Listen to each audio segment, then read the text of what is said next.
I wanted to teach children, and they said, why not come along? So I first started off doing afternoons, and then I took over the mornings and did whole days. But I only worked 3 days a week at kindergarten, and the other 2 I looked after American baby boy, which nobody seems to realise. It was very special to me. How well are you coping with all the press attention? Well, as you can see, you can tell.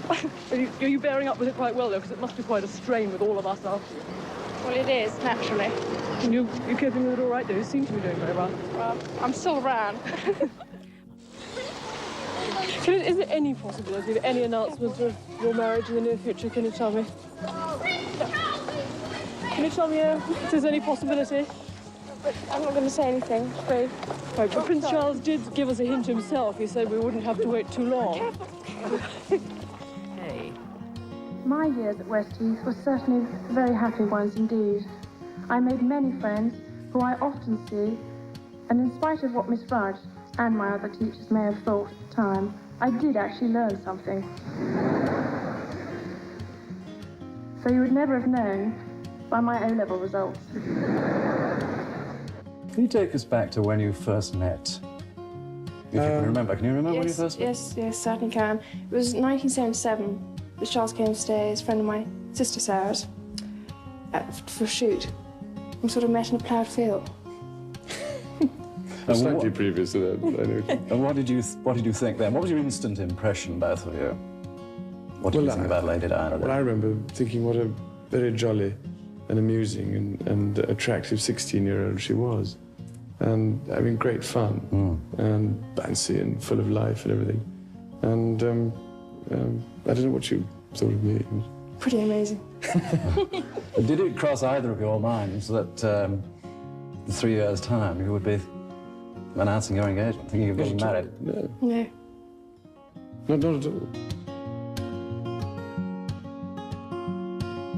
No, Diana wasn't prepared for overnight stardom. Nobody is. You know, she was a country girl. She was very naive. She'd never even had a proper boyfriend. There's nobody helped her. Nobody told her, because this was the first time it had happened.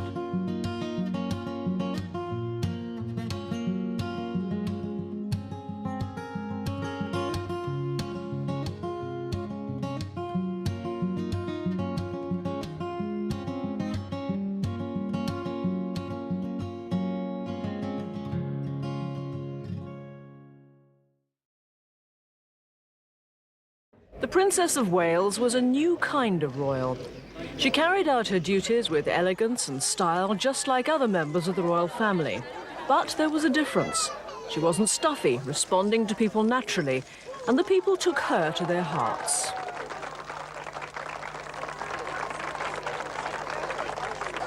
She was happy to show the kind of human side that other royals kept hidden, giving the monarchy a refreshing new profile throughout the world. Was that enjoyable, Mom?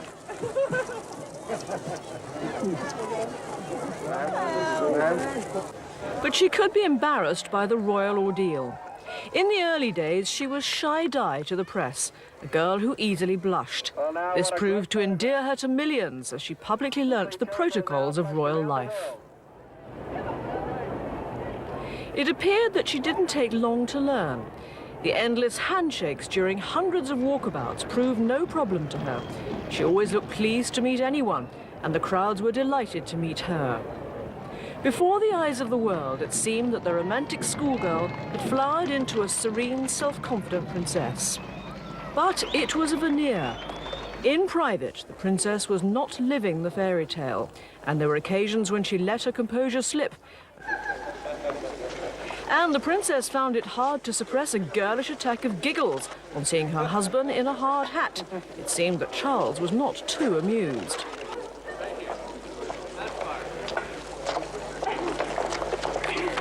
Your wives always love you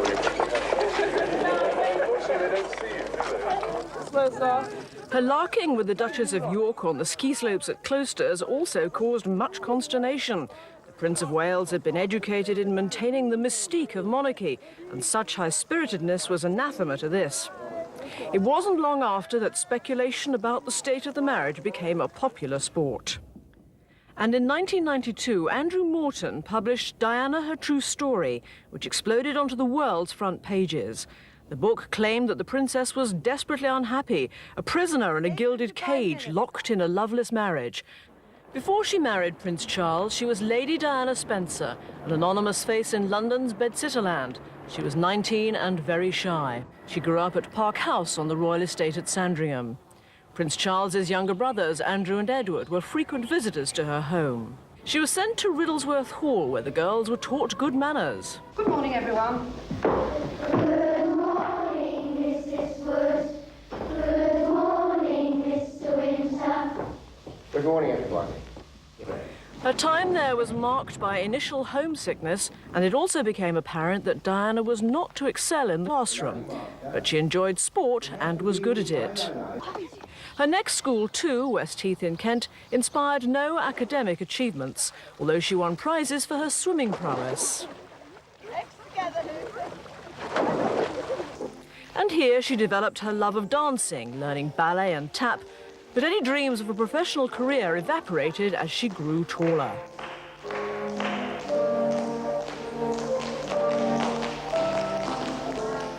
As Princess of Wales, she made a joke of her school days and her lack of academic success.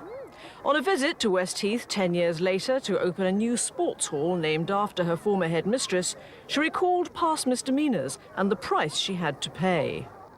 My years at Westheath were certainly very happy ones indeed. I made many friends who I often see, and in spite of what Miss Rudge and my other teachers may have thought at the time, I did actually learn something. So you would never have known by my O-level results. I cannot think of a better and more lasting memento to Miss Rudge's years at the school, both as teacher and headmistress, than this magnificent hall. Perhaps now, when future generations are handed out punishments for talking after lights, pillow fights, and illegal food, they will be told to run 6 times round this hall. It has to be preferable to the lacrosse pitch or weeding the garden, which I became a great expert at. During her time at Westheath, her father had succeeded to the Spencer earldom and gone to live at Althorp Hall in Northamptonshire. He was married again by now to the former Lady Dartmouth. It was during a weekend house party that Prince Charles and Lady Diana took notice of each other for the first time. It was 1977. Prince Charles came to stay as a friend of my sister Sarah's for a shoot. We sort of met in a ploughed field. Well, I remember thinking what a very jolly and amusing and attractive 16-year-old she was. And having great fun and fancy and full of life and everything. I think it gives one a very useful experience of responsibility and discipline. I think responsibility is the most important thing, is the actual trust that's put in you to deal with other people and the feeling that they can perhaps put their trust in you as well. When I joined Buckingham Palace way back in 1976, it was already rumoured that Prince of Wales would be marrying somebody like Princess Mary Astrid or Amanda Knatchbull. There were rumours that he would be marrying somebody else. Lady Diana Spencer was never there. There were always suitors around Prince Charles. He was the most eligible bachelor in the world at that time, heir to the throne of England. So he was never short of female companions. I saw him occasionally with the Queen. He'd stay at Buckingham Palace. His suite of rooms were at the palace. He had his own valet. He had his own household. And he was very independent. Really, he was searching for someone who could provide him with an heir and a spare. That was his main priority. He was getting old.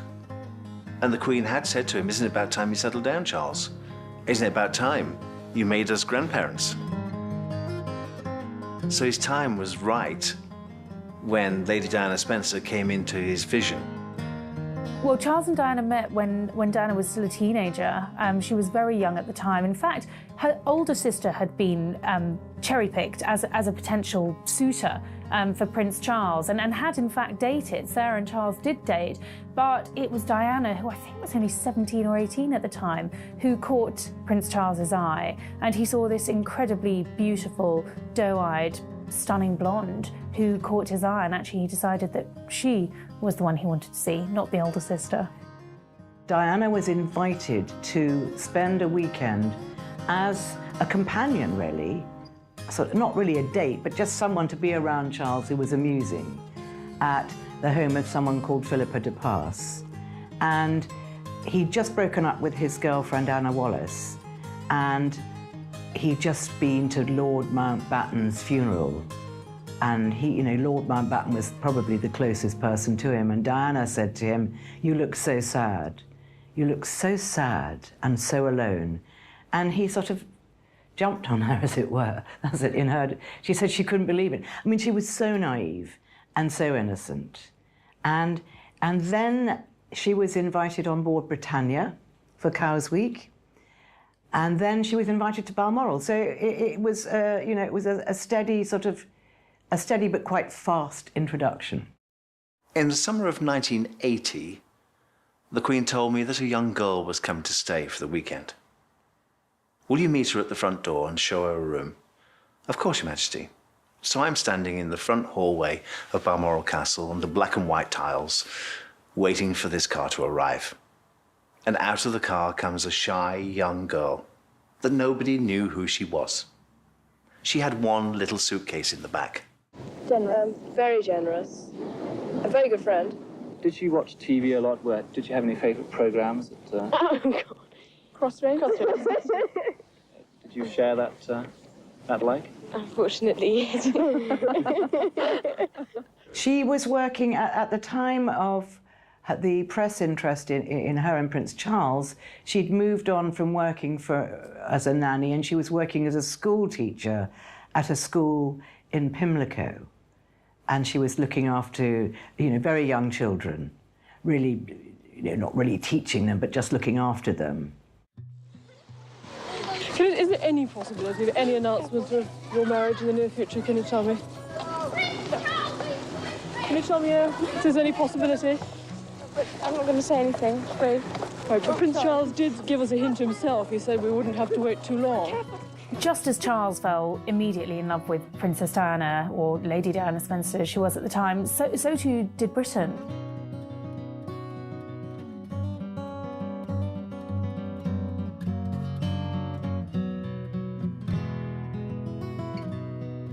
We hadn't seen the likes of a future princess like this for many, many years, and Diana was just a stunner. I mean, that picture that Arthur Edwards took of her coming out of her nursery in that see-through dress, that set of pins that she sported, the innocence about her, you just thought, wow, this girl is knockout. The press started camping out on the doorstep, 40 or 50 of them. And this had never happened to a member of the royal family before. And they followed her everywhere. So it was relentless, and she handled it beautifully, but mentally it was really getting to her. What happened with the princess was she came to us at a romantic, new, fresh time into the royal family. She came to save it in a way, because it was on the decline. Her involvement in the royal family boosted the royal family's popularity, lifted the royal family.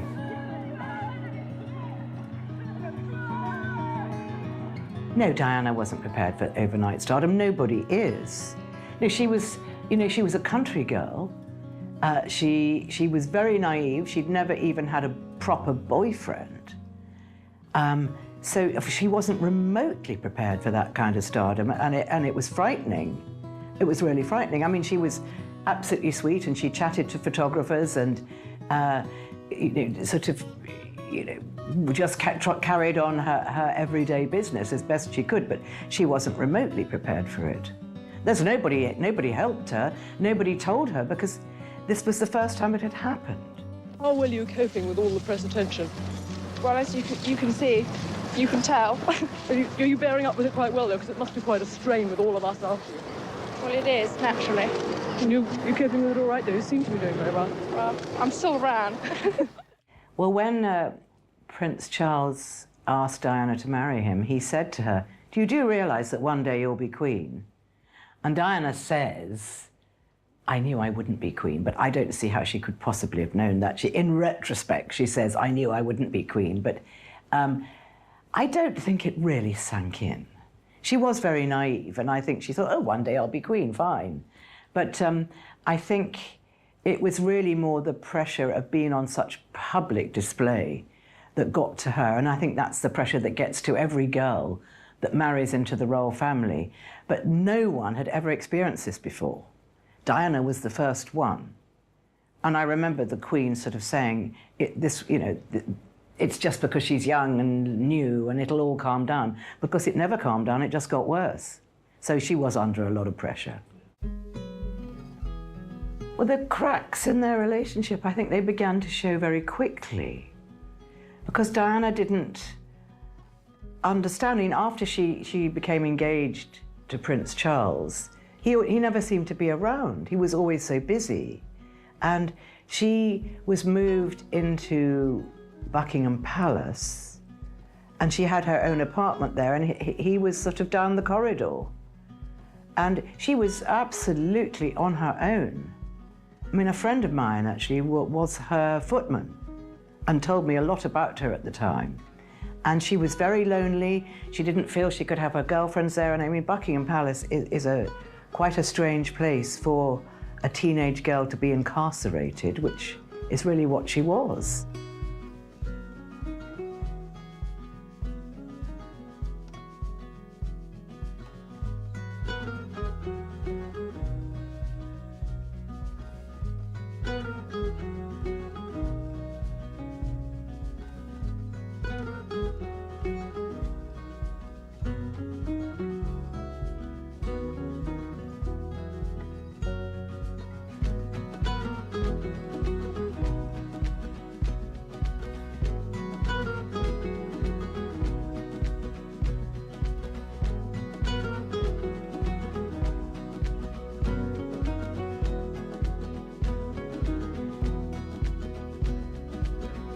Well, I think everyone remembers Charles and Diana's wedding as this fairy tale. I think even the Archbishop of Canterbury at the time referred to it as such. Obviously quite 80s heavy when you think about Diana's huge meringue-esque gown and all of the people in attendance, and obviously the romantic venue that was St Paul's Cathedral at the time. And this was an event watched by a global audience of multi-millions, so it was a major, major royal occasion. Everyone watched the engagement footage. Everyone around the world, pretty much, tuned into the royal wedding. I mean, that was a huge event in '81. The fairy tale dress, the golden carriage, the beautiful ceremony at St Paul's, the blushing bride, the proud prince. It just ticked all the boxes. It was the fairy tale wedding, or so we all thought.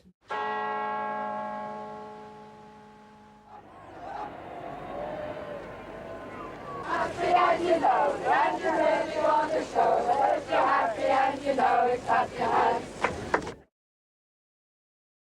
Very well, thank you. I'd just like to say a word. May I say a word? Please do. Yes. The Spencers have, through the centuries, fought for their king and country. Today, Diana is vowing to help her country for the rest of her life. She will be following in the tradition of her ancestors, and she will have at her side the man she loves.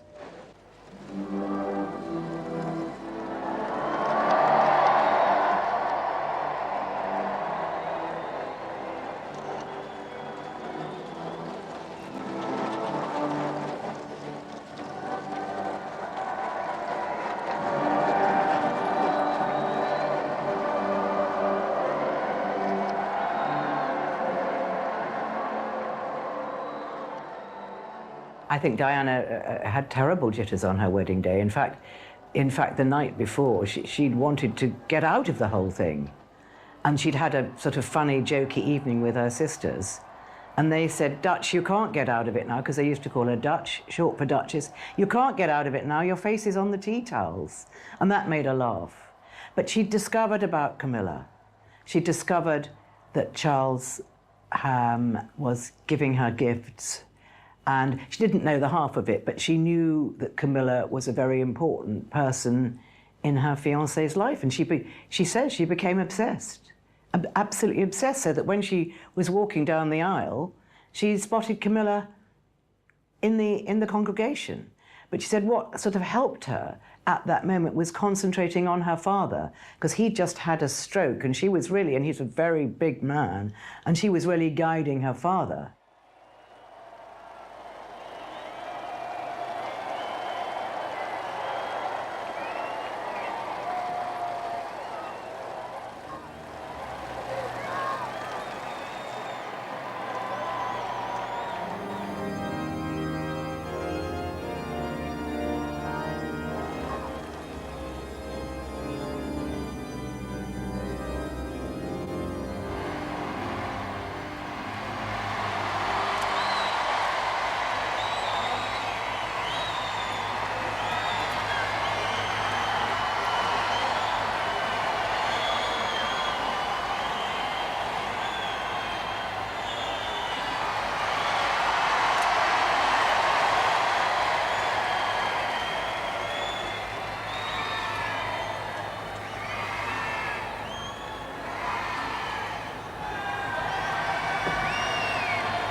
Charles Philip Arthur George, wilt thou have this woman to thy wedded wife, to live together after God's ordinance in the holy estate of matrimony?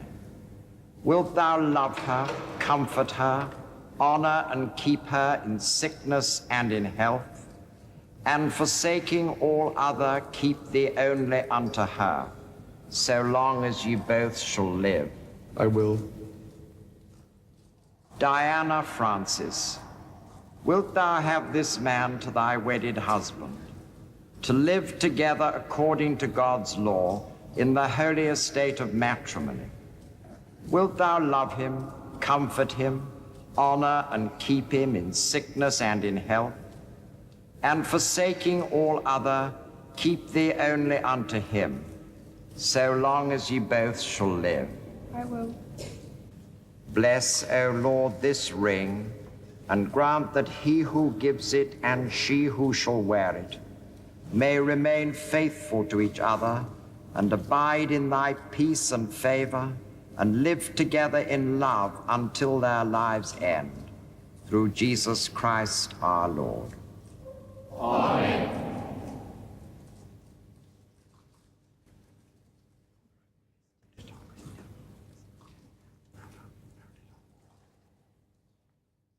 With this ring, I thee wed. I thee wed. With my body, I thee honor. I thee honor. And all my worldly goods with thee I share. All thy goods with thee I share. In the name of the Father, in the name of the Father, and of the Son, and of the Son, and of the Holy Ghost, and of the Holy Ghost. Amen. Amen. For as much as Charles Philip Arthur George and Diana Francis have consented together in holy wedlock, and have witnessed the same before God and this company, and thereto have given and pledged their troth either to other, and have declared the same by giving and receiving of a ring and by joining of hands, I pronounce that they be man and wife together, in the name of the Father, and of the Son, and of the Holy Ghost. Amen. Here is the stuff of which fairy tales are made. The prince and princess on their wedding day.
The princess was brimming with hope and love for the future.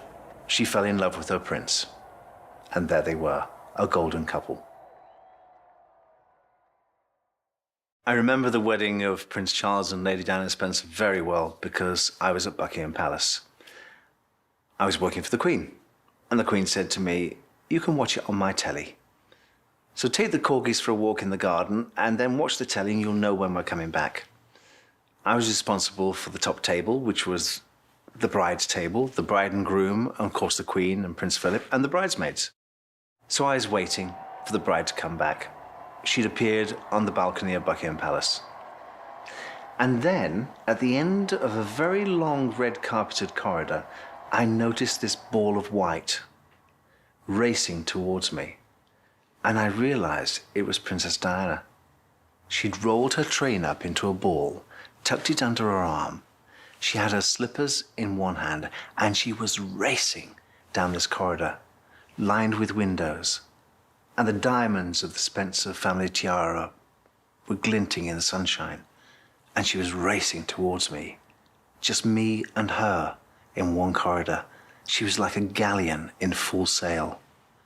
What a picture of hope and happiness and love. She had it all.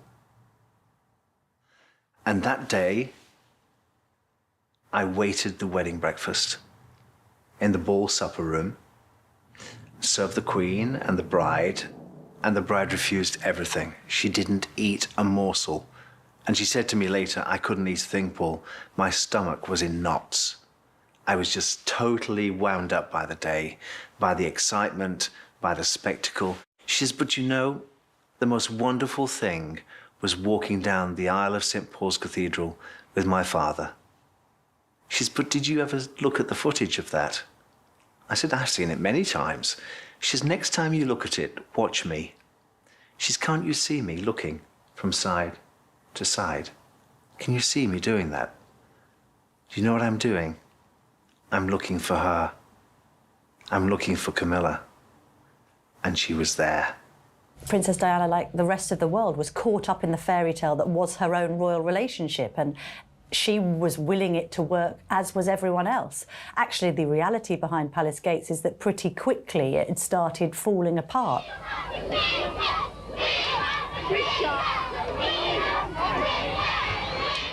I haven't yet worked out a method of splitting my wife in half. She can do both sides. In the early days, Diana's light was small, but it began to shine brighter and brighter and brighter. And it was a sort of a Star is Born situation. Prince Charles would say to her, "Well, I married you, I made you a princess. You weren't born royal.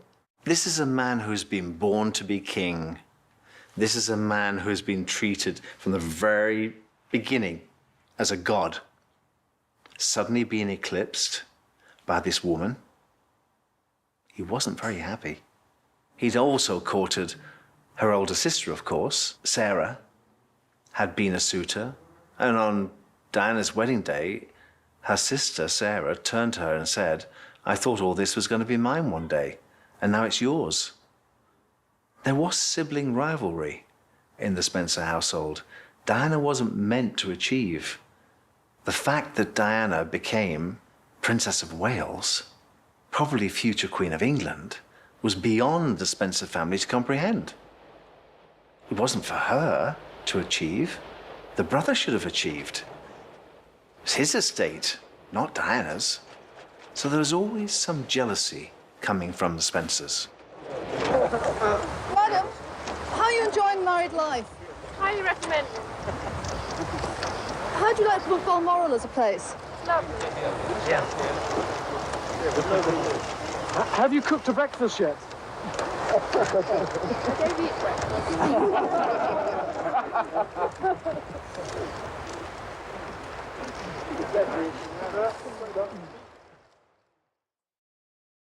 Well, Diana made it very clear that she felt like a fish out of water. Even before her actual wedding, she said she spent those nights before her wedding at Clarence House, which was then the Queen Mother's residence. And the night before her wedding was one of the most miserable of her life.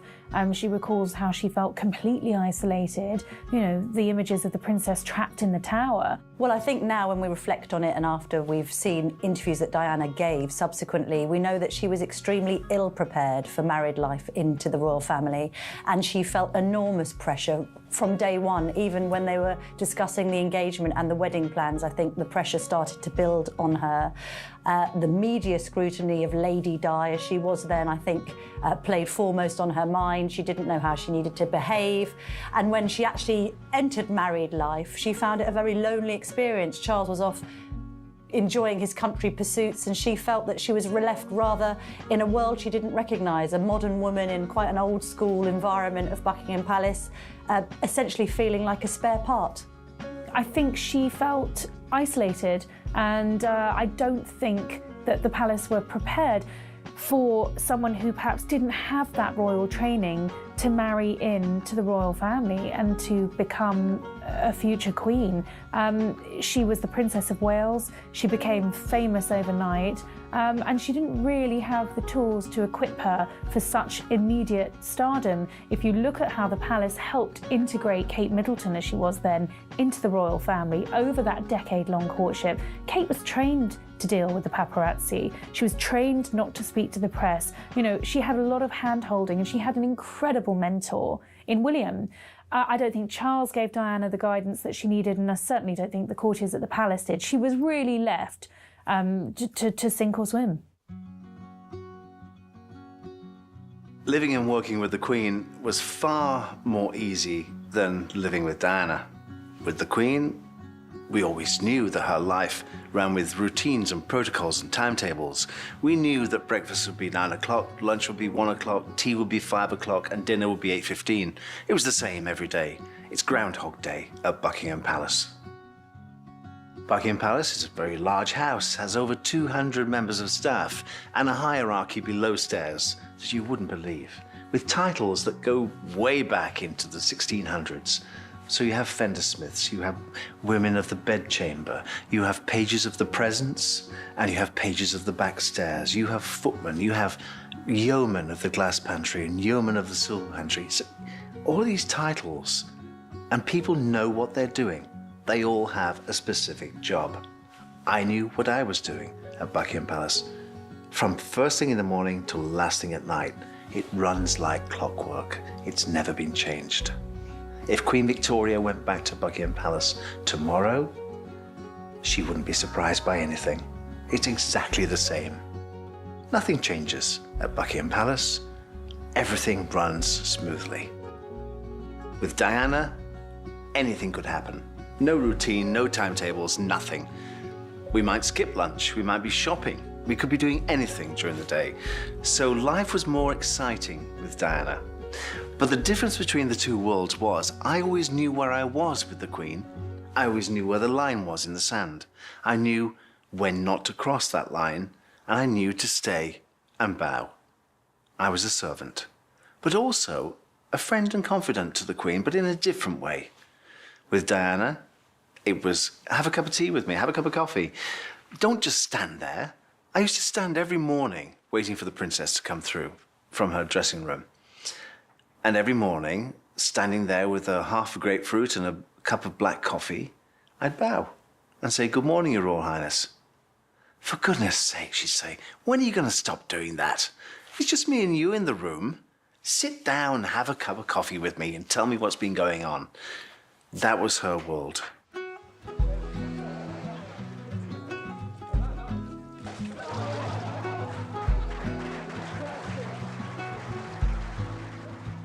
I personally think that Diana fell in love with Prince Charles.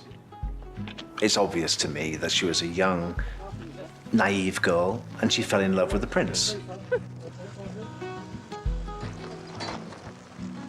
Years later, she said to me, "Well, yes, I kissed a frog. I found a toad." That was my story. But she did fall in love with him, and those two boys are born out of love.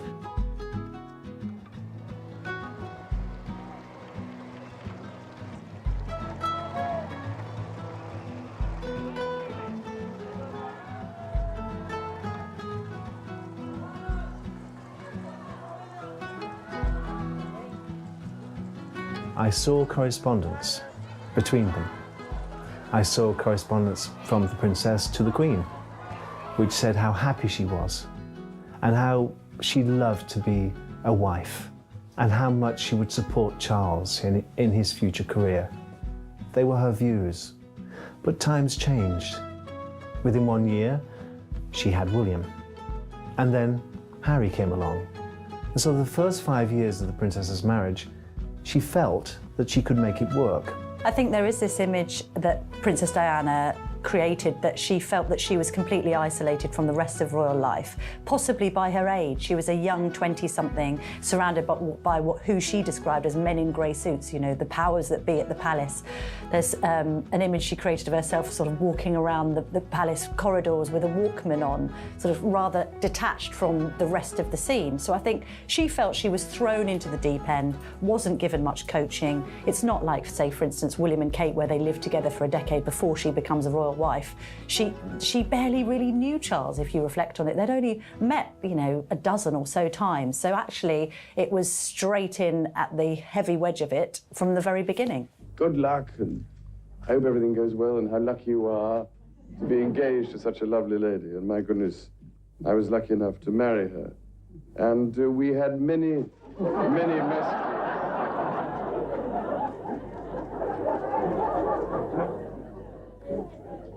It's amazing what ladies do when your back's turned. The cameras often caught touches of tenderness between them in the earlier days. No matter how publicly occasioned, it seemed that Prince Charles had finally met the girl of his dreams, and they didn't try to conceal their feelings for each other. It appeared that the couple were very much in love.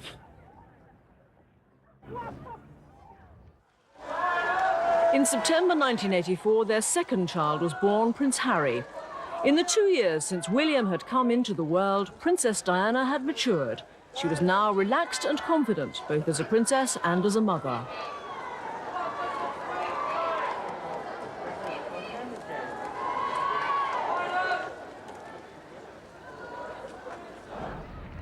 But all was not as it seemed.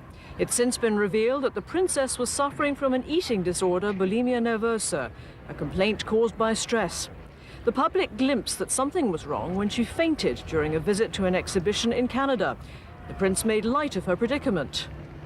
It's really entirely due to the extremely advantageous conditions that pertain in British Columbia, the weather, and the general fertile conditions which have ensured that she's about to have sextuplets, which is really why she fainted. It's not actually true, but there we are. The children were growing up. William began his first day at school.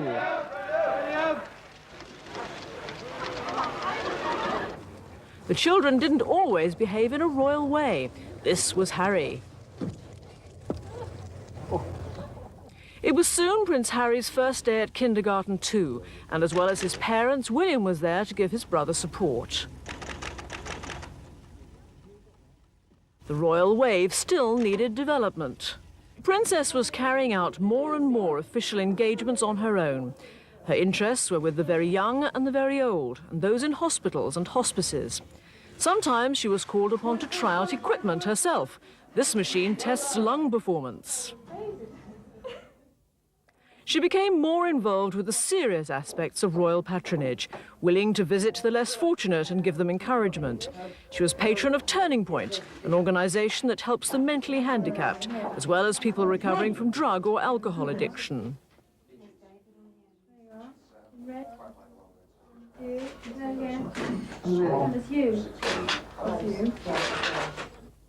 Her most publicised crusade was to dispel fears of contact with AIDS victims. On her many trips to open new wards devoted to the treatment of sufferers, she made a point of shaking hands with and talking to the patients.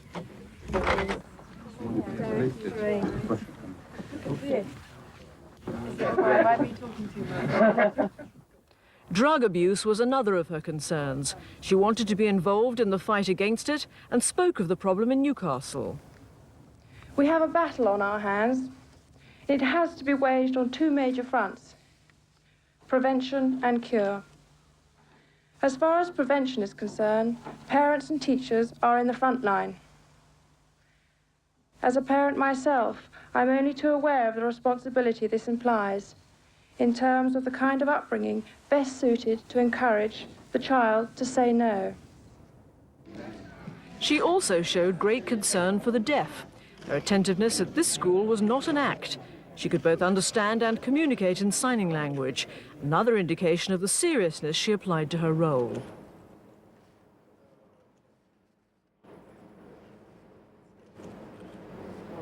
Her courage and compassion were obvious wherever she went. This was an Indonesian leprosy hospital, where her refusal to worry about close contact with patients was reckoned to have helped change attitudes to the disfiguring disease.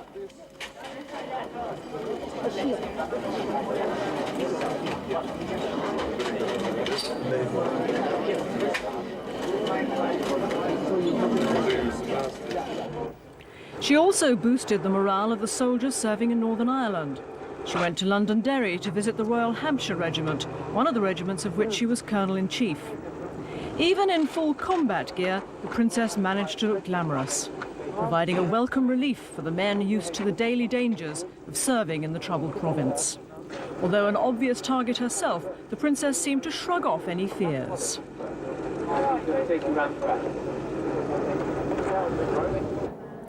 During the time of the Gulf War, she was there to give support to the wives and children of servicemen fighting in the desert. And she chatted to the fighting men who would soon be on their way to take up arms against the Iraqis. She gave great comfort to many during frightening times. And it wasn't only the British troops who idolized her. Out in the sands of Kuwait, the American forces had also made her their pin-up.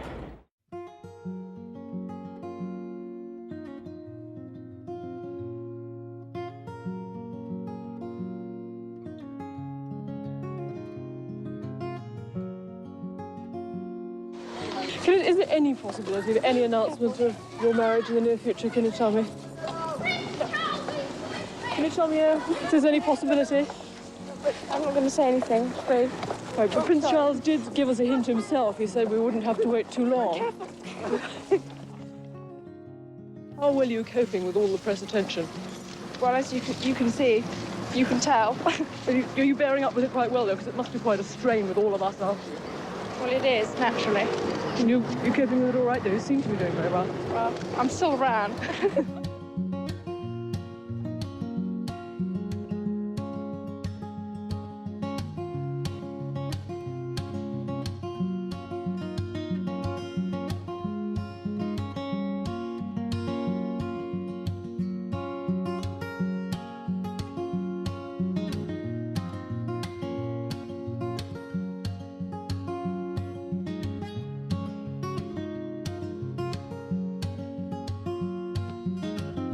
Enjoyable, Mark. Hello.